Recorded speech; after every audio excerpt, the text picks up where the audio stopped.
Hello et on se retrouve pour une nouvelle présentation et donc là ce sera la première partie. On va vous présenter un livre chacune et Mélo va commencer par A Good Girl et je vous présenterai ensuite The Crime de Marie Rutkowski. Tous les deux publiés chez Lumen.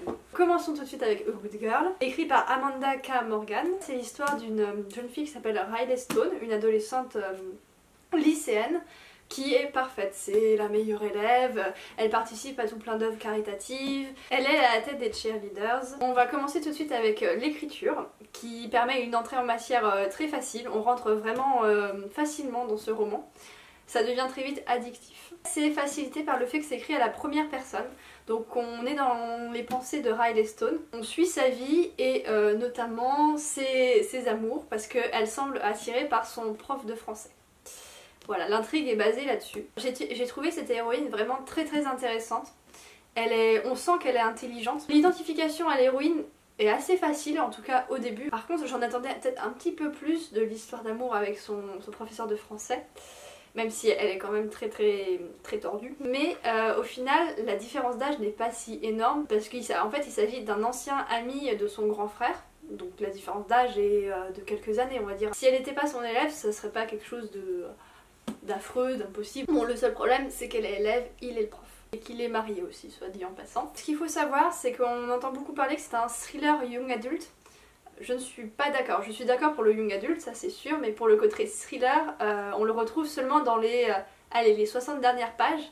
Mais avant, c'est clairement une ambiance adolescente. En fait, il y a deux ambiances dans ce roman. Il y a l'ambiance lycée, adolescence, sortie, amour. Si on veut une lecture d'adulte, je conseille pas ce livre. Et ensuite, il y a dans les 60 dernières pages, donc c'est pas énorme non plus, il y a l'ambiance un peu plus sombre, un peu plus manipulatrice, un peu thriller. Ce qu'il faut remarquer, c'est qu'entre les chapitres, il y a des petits extraits, comme ça, qui nous expliquent quelques petits points sur l'enfance de Riley, sur les actions qu'elle a fait, sur les œuvres caritatives auxquelles elle a participé.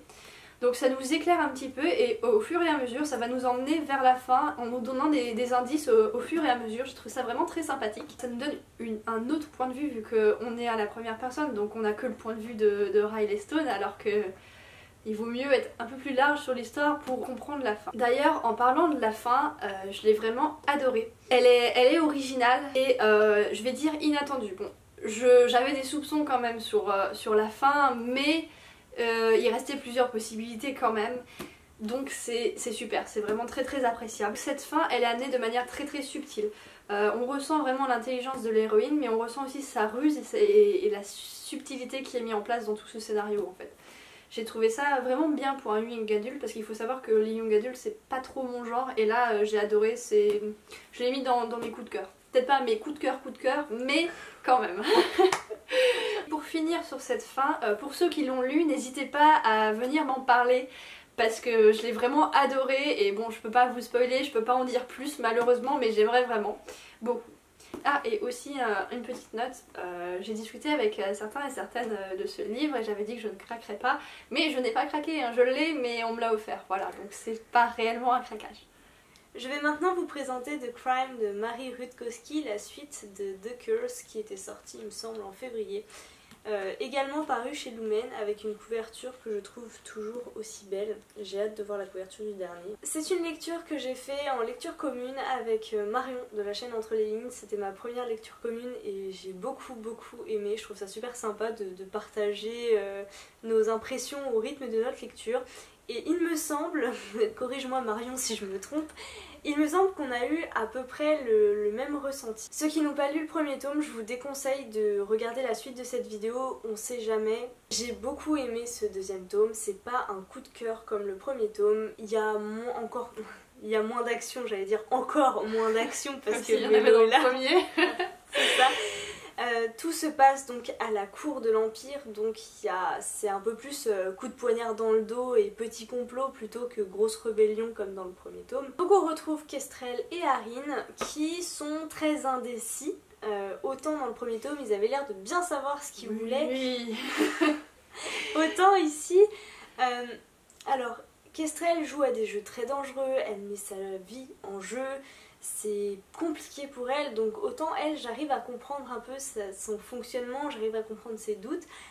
Harine, il est sur les pistes, il cherche à se donner raison, mais en même temps il se dit que peut-être il a tort, il a pas confiance en lui, il a peur de faire des erreurs, et à chaque fois qu'il pense avoir trouvé la bonne solution, et ben on lui dit bah non, t'es vraiment trop bête de penser ça. Nous, comme on a le point de vue des deux personnages, on n'a pas ce doute là. C'est très frustrant de les voir interagir sans jamais se dire le fond des choses, sans jamais aller jusqu'au bout de leurs pensées.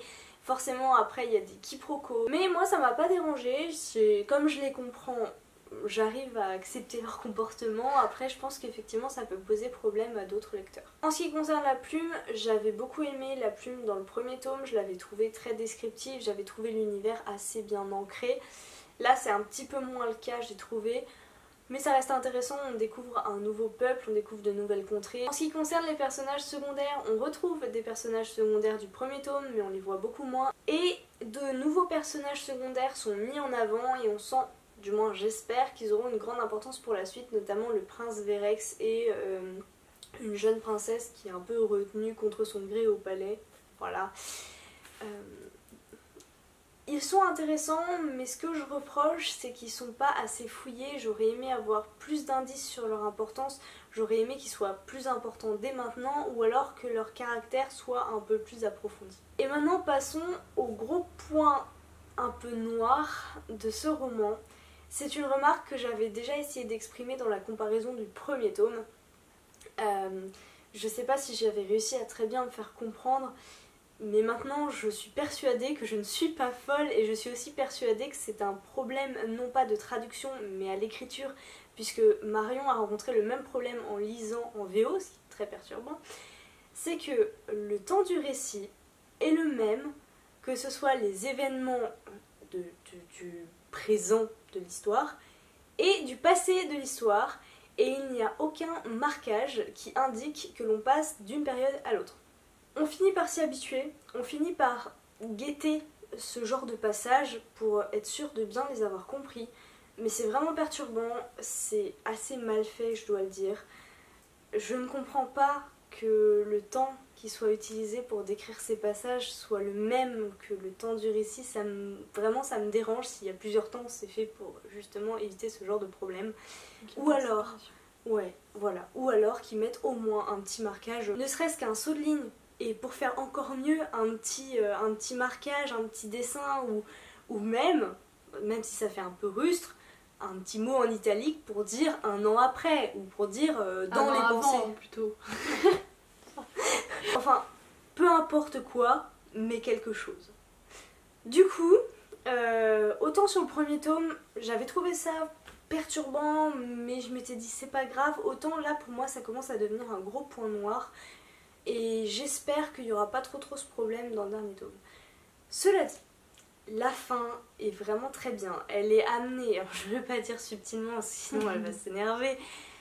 Elle est amenée au sens où on sent que ça va être la grosse catastrophe, mais on espère que peut-être ça va s'arranger. Sauf que non.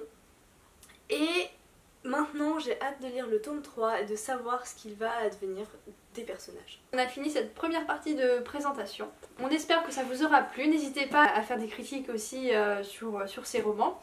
Est-ce qu'ils vous donnent envie ou pas? Au moment où sera publiée cette vidéo, l'article sera publié le lundi juste avant. Donc si vous préférez aller lire mon avis par écrit, n'hésitez pas. On vous souhaite de très belles lectures et on se retrouve pour la deuxième partie de cette présentation, et bien d'ici 2 jours.